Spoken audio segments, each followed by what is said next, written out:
Thanks very much, everybody. I don't know how to quite follow that. Must be a little bit like what following the Beatles was like back in the day. But I'll do my best. Thanks to the team at Blue Array for inviting me along. I'm going to be talking about dealing with rejection from Google News, taking you through a case study where we tried to get a client included into Google News. They were rejected, what we did to try and get them in, and hopefully some of those steps could be useful for you guys. This is a typical looking search result these days. You're probably familiar with how Google News kind of works. It's this top section here, this top story section is driven by Google News. So this is for the search Black Friday, around the time Black Friday. And obviously you're above the organic results there, so it's a pretty good place to be. But to be included in that section, you have to be included in Google News, you have to be accepted into Google News. You can also navigate to the News tab within Google Search, and again, these results are populated by Google News, so that's kind of how, you know, where to go to get Google News results. It's a pretty important platform to be aware of because it drives a lot of traffic. So this is data from SimilarWeb, which suggests that Google News drives around 500 million visits a month across the web. So pretty powerful platform. In fact, it drives more traffic than sites like google.co.uk as a whole, and sites like booking.com, CNN, Apple, and so on. So if it's a relevant platform for you or business or a client's business, then it can drive lots of traffic. It's also something worth paying attention to because of the amount these days of search results where those top stories carousels feature. So again, this is data from Ahrefs. Just use Amazon as an example, saying they rank for about 15 million keywords in the UK, and for 9.5 million of them, those top stories carousels feature. So this is a really quick and easy way of figuring out if Google News is a platform that can be relevant for you. So I'm going to talk through this case study now, introduce this client to you. They came to us asking for SEO help and advice, and one of the things they really wanted to do is be featured into Google News. So this is the sole supplier. They are an online publisher talking about sneaker releases, trainer releases. If I was young enough or cool enough, I would say this is where you go to cop fresh crepes, and I'm definitely not young or cool enough to say that. So. But yeah, sneaker releases basically. They've got a big following on social media. They do lots of cool things like interview David Beckham on their podcast. They're kind of a cool sort of young brand basically. Their basic business model is affiliate, so they have these product pages for specific sneakers, and those buy now links on the right, obviously if you purchase through those, generate affiliate revenue for the client. So that's basically how they work. They have lots of news and editorial content which kind of supports this as well. And a little bit like the Amazon example, the sole supplier ranked for a lot of keywords where those top stories carousels feature. So again, according to Ahrefs, they rank for 50,000 different keywords in the UK. For 40,000 of them, top stories carousels feature. So that's 80% of their keywords, top stories carousels feature. So you can see pretty clearly why they want to be within Google News. So this is a very early email we got from them just back in September 2018 when we started working with them, saying hello, and that basically they've been rejected from Google News due to a lack of author pages, a perfect AMP setup. They're in the process of filling out their author pages and so on. So yeah, that sounds pretty cool. Note the date here. There's a good reason why I used that Black Friday example a minute ago, was that they really wanted to be included into Google News before Black Friday, so a couple of months after this date. So that was one of the really important things they wanted to get done. They came up with a bit more detail on some of the steps they were taking to try and get into Google News. But then at the end of this email, they asked us, hey, can you have a look as well, run your own analysis and audit and tell us what we're missing, which we're very happy to do. So the first thing we did was became familiar with the Google News content policies. This page on the Google News site is an overview, and I stress using the word overview because it is relatively brief and, for my money, slightly inadequate. But anyway, where they talk about the kinds of content that can be included in Google News. They talk about the kind of content that's not allowed in Google News, the kind of stuff you might expect. And in total, this page is 588 words long. That's it. That's all you kind of get. And so that's not particularly great. They have this additional site requirements section with a bit more detail, a bit more information, where they talk about how they rank websites and so on. But all of the advice is quite generic. It's quite top level. They don't use any examples or anything like that. unlike something like the Search Quality Evaluator Guidelines, for instance, that big PDF document with EAT and stuff like that, which I think is like tens of thousands of words long. So in comparison, the Google News Guidelines are pretty brief, so you don't have a lot to go on anyway. So based on that, we ran some analysis. Shout out to my colleagues Dan Cartland and Charlie Williams, who helped work on this document, where we basically ran through all of the things that we could possibly think of to consider around Google News, technical requirements, content requirements, and so on, and came back to them with a list of prioritised recommendations, basically. These were creating an XML sitemap for Google News articles, something that's not stipulated within the guidelines, but again, it's recommended in a lot of places that you read online. Improve their structured data, so they were just using article structured data at the time, and we recommended they refine that a little bit and use things like news article, date published, author structured data to really improve that. We recommended they reconsider the page layout and structure of news article to distinguish them from non-news articles. This is going to be a recurring theme, so I'll come back to that one. Unblock their news/author subfolder in robots.txt. And then lastly, the thing they said they were already going to be doing, improving their author bio pages, improving the transparency around who they are, and so on. So, a couple of months go past, we're now at the beginning of November, when they get in touch and say, hey, we've implemented all those recommendations, can you now have a look, check you're happy with it, and so on, which we did. And about 10 days later, after a few tweaks and so on, we submitted the site within the Google News Publisher Center. And then we prayed and hoped for the best. This is the notice you get back from Google. It just says that it takes between 1 and 3 weeks for them to run that review. And this is what happened a couple of weeks later. We get a rejection notice. So on the 3rd of December, we get this note back from Google saying, we're concerned about accountability on your site. Users like to know who's writing their content they read. Please improve, some aspects of your site. So we were really disappointed, obviously, pretty surprised, to be completely honest. And we reviewed essentially what the guidelines once again. So we reviewed what Google suggests.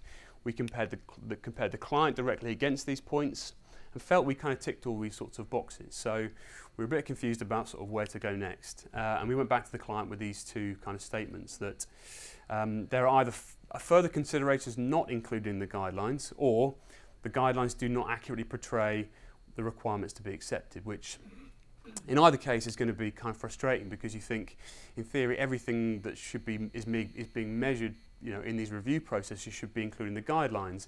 And if there's things that aren't in the guidelines, why aren't they in the guidelines? So we're a little bit stuck as to where to go next. So to introduce the next protagonist in the story, the Google News Help Community Forum. So this is a forum around Google News where people kind of leave advice and tips and so on. Me being the kind of skeptic that I am, I wasn't super convinced we'd find all that much useful information within here, but having been through this process, there's some really, really interesting bits of information. You can run a search like site rejected, and you find loads of threads where people have had their site rejected and what they've done and so on. You can be more specific and do site rejected due to accountability. That was the reason that obviously came back in our response from Google. Again, loads of threads where you can get good information and advice. Here's some examples of some of those interesting bits we found in there. This point here around, they no longer publish the no informational content guideline in the Help Center, but I suspect the review process is still based on these old guidelines. So this person is suggesting that there was something in the old guidelines about informational content. It's not in the guidelines anymore, but it's still being used, which would be a little bit strange. And this other point that they mentioned around, it's getting harder to get into Google News than it was years ago. So one of the things that we did, which I think was a completely valid step, was to compare the client against sites that are already in Google News to see, let's make sure we're doing everything they're doing. But this chap is suggesting that actually the bar has now been raised, and essentially there are sites within Google News now that probably wouldn't get in if they had to resubmit today. So that's something to be wary of. And this second point here, just about, again, I'm not going to read it out verbatim, but just this recurring theme around originality, original quotes, original investigations, original news, all these kinds of things were kind of kept coming up. And we tried to apply some of this against some of the articles on the sole supplier. So an article like this isn't really original news journalism. 25 festive sneakers you can cop now to rock around the Christmas tree.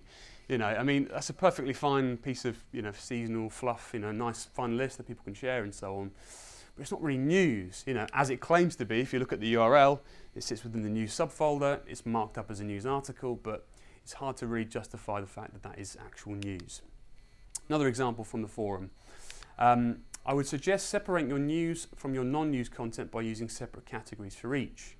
So this is something that had come up before that we thought actually maybe we need to separate the two and they're kind of too similar. So Daniel, who I think is here today, left this reply on this particular thread and said, hey, look, we've been producing content for more than 5 years. We've got a lot of articles that need to be looked at. How much do you suggest we go back? Because obviously there's a lot of articles there to look at. Alfredo replied exactly what we were hoping for. It'd be great if you checked the whole category. So a lot of work for us to be doing. The other place that was really interesting to get some additional advice was this blog post that Google published a couple of years ago, the Google News Initiative. I think this was something they launched in the face of fake news and so on. And there's some really interesting points. Again, not going to read them out verbatim, but again, if you look at the language of some of these really key points, there's a lot of similarities with something like the Search Quality Evaluator guidelines around accuracy and quality content and flowing the misinformation from disinformation. These kinds of phrases, a lot of that language is used in that big Search Quality Evaluator guideline document. So that's something that we thought, okay, this is interesting because maybe that document is not just for product pages or category pages, and actually you can use that to apply to your news content as well. And again, 588 words long is the guidelines, and once again we rejected due to accountability, a very specific reason. So the kind of the waters are a little bit muddy at this stage about exactly what we need to fix. But we went back to the client with another list of recommendations. So things like improving the author bios even further. So add things like qualifications, writing experience, education, that kind of stuff to those author bios. Really, really build them out. We recommend they add a kind of byline on every single one of the articles and then link back to the main author bio page from that as well. So it's really, really clear who's writing every single article. This wasn't, we didn't think, related to the rejection, but just tidying up some stuff around differences between AMP and non-AMP pages. We just thought that was worth doing at the same time. This is a really interesting one, adding an editorial policy. So I think this is one that was definitely from the forum. Someone gave us a tip about. I'll show you the example of that in a moment. It's really, really interesting tip, that one. We found some inconsistencies with contact information, so not just on the site itself, but lots of third parties. They had like a registered address, an office address. They use a WeWork sometimes. So we just wanted to be super clear, super consistent to make sure that it was really clear who these people were, where they worked, and so on. Review the newsworthiness of content. Again, I sort of touched on that. And then migrating all of the news content to the news subfolder and then everything that wasn't news away to a separate subfolder to really separate the two and use different structured data on both. And then lastly, producing more original content. So basically doing better work, doing more work.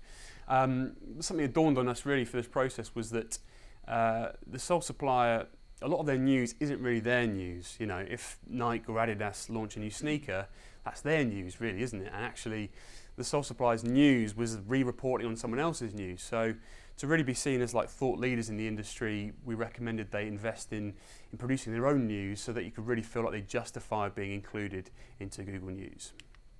So some examples of that in practice. These are the new look bio pages where you can see, these are the article bylines within each article.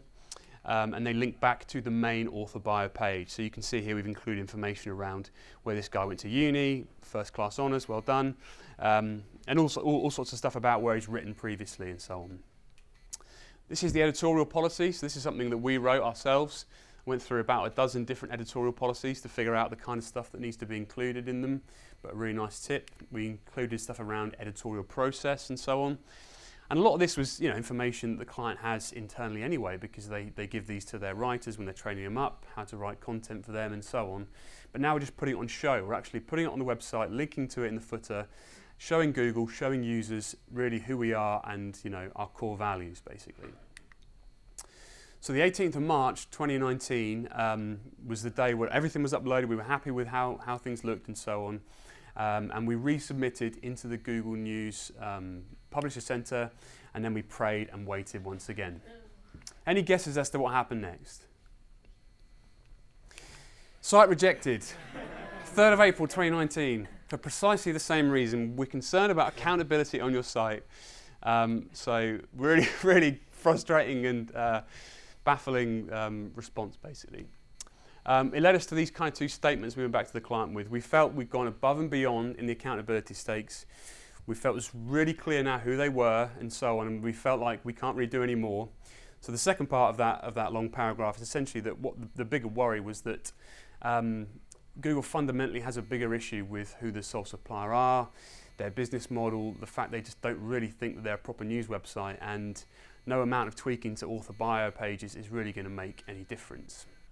We went back into the forums again to really have another dig around to see what else we could find. Evidence of original reporting coming up again. This point here around making sure that you're attributing other sources properly. That wasn't always necessarily happening when we reviewed things. And then again, this point around originality kept coming up time and time again.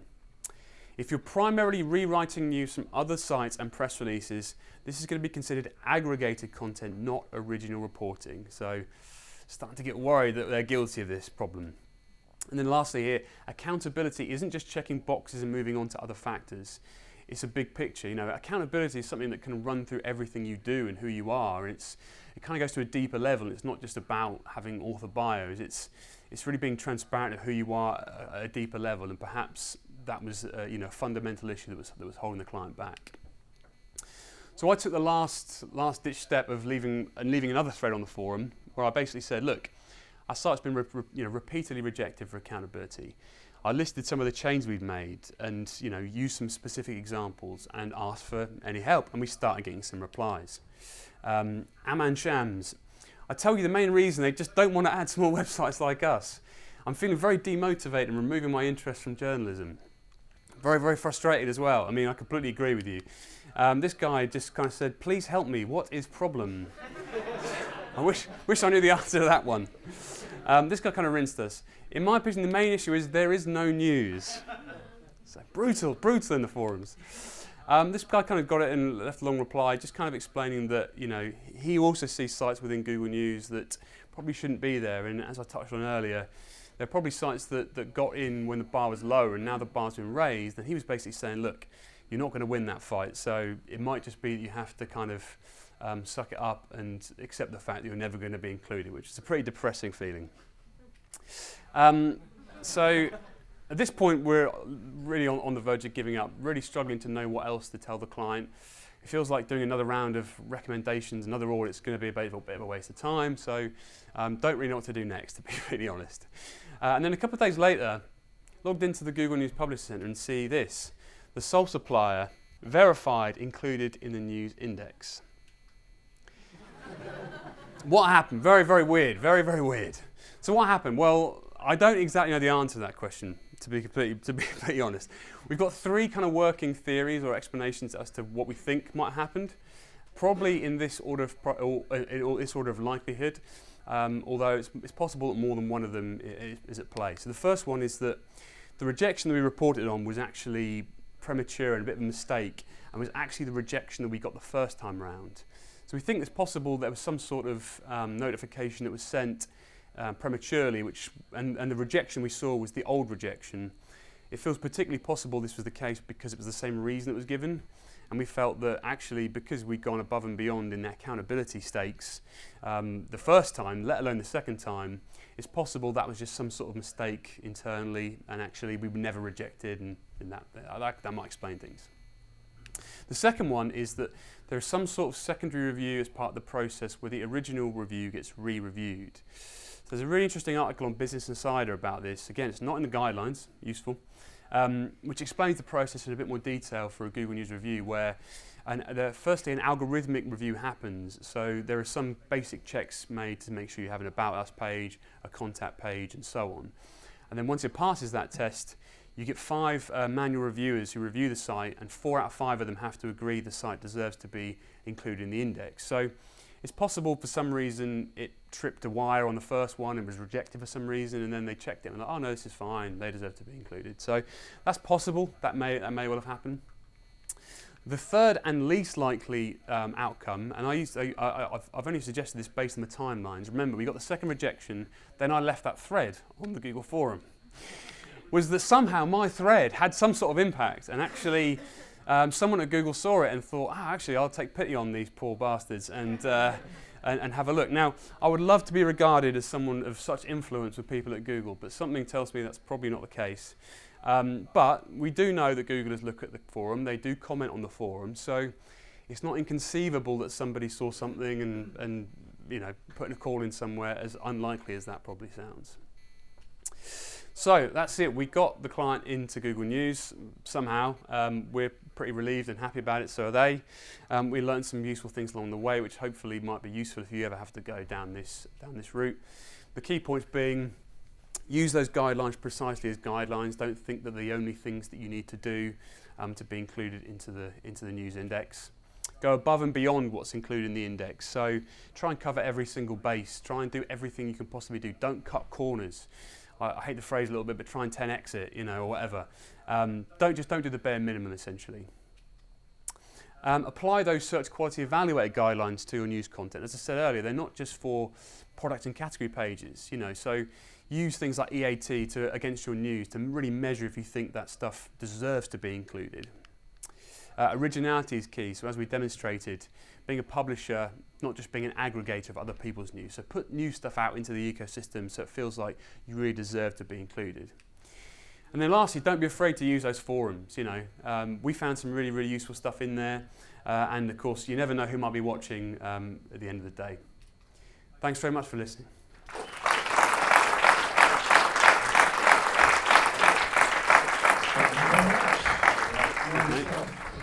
All right.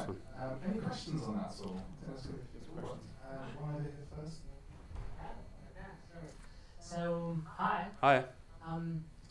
How would you see if you were to have a separate domain for your news-like content as opposed to having it hosted on the same website? Would it be like branded like the main website or just completely separate? I would suggest something completely separate. Yeah. I've had a client in the past, San Pellegrino. Oh, okay. I'm sure you know, the soda makers in Italy, and they would do something like this. So they would have a completely, entirely, not even branded website for their content. I'm not sure whether it would be inside Google News or not, but it would definitely get a lot of traffic, like organic traffic, from regular SEO sources from Google. But it was entirely separate and it didn't have any reference whatsoever to the brand. Well, I could see it would be measured as any other news site would be, I suppose. I mean, there's an argument to say that if it was part of the brand, that Google might be more likely to consider it for Google News. So if they were definitely looking to be in Google News, that probably wouldn't be a strength, it being completely separate. But then it would just be measured like anybody else, I suppose. Does it deserve to be included for all of the reasons they give? Is it genuine news? Is it newsworthiness? So I think it would just be measured on those counts. Cool. Right, was there one over here? We've actually got a few, so we've got time for 3 more, and then that'll be the one. Oh, I took that time. But I just basically wanted to know what the impact was in terms of traffic uplift, quality of traffic, and was it worth all the hassle? It's a good question. What can I say? So they're in Google News. They're getting more traffic. The real challenge at the moment is getting them in those top stories carousels for the high volume keywords. If you Google, latest Yeezy releases, stuff like that, they're still struggling to get into those frequently. But they are getting more traffic. They're getting more traffic from Google Discover as well. So there have been some benefits, but it's not like doubled their traffic yet. If we can get them in those top stories carousels, and that's like a whole other hurdle to jump over, then that could have a really, really big impact. Is it good traffic? Yeah, it's good traffic, yeah. Yeah, it's good traffic. It converts well, so. No.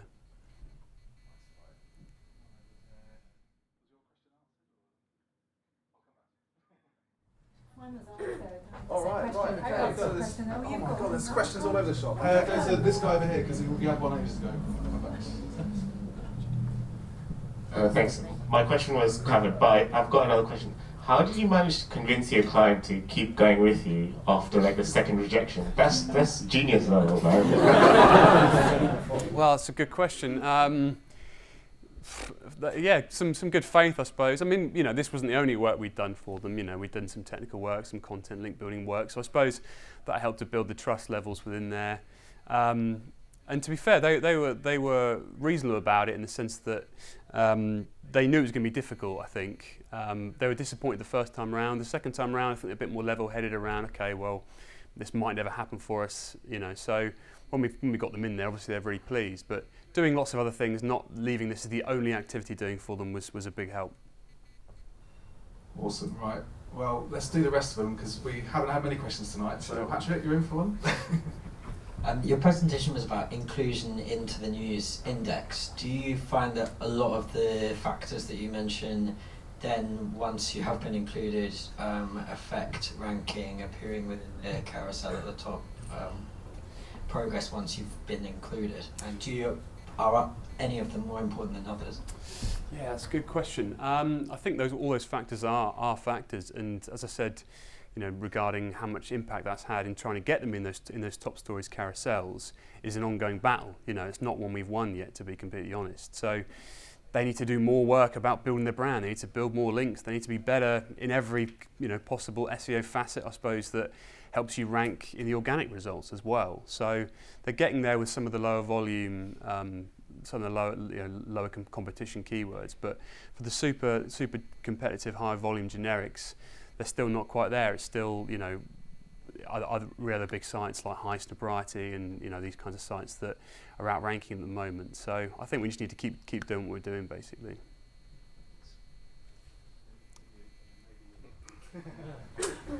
So would you do it again? That's my question to another client. If you had another client with the same case, would you do it again? Absolutely, and I think the thing is, I've been doing SEO a little while, but this was the first time I've had to do this, so I've learned loads and loads from doing it that I would do differently the next time round. So next time we have a client who wants to be in the news index, I'll know a lot better about how to go about doing that, the kinds of places to go for advice and so on, and that thing about not just ticking all those boxes that the guidelines give you, and that you need to just go above and beyond, really. So yeah.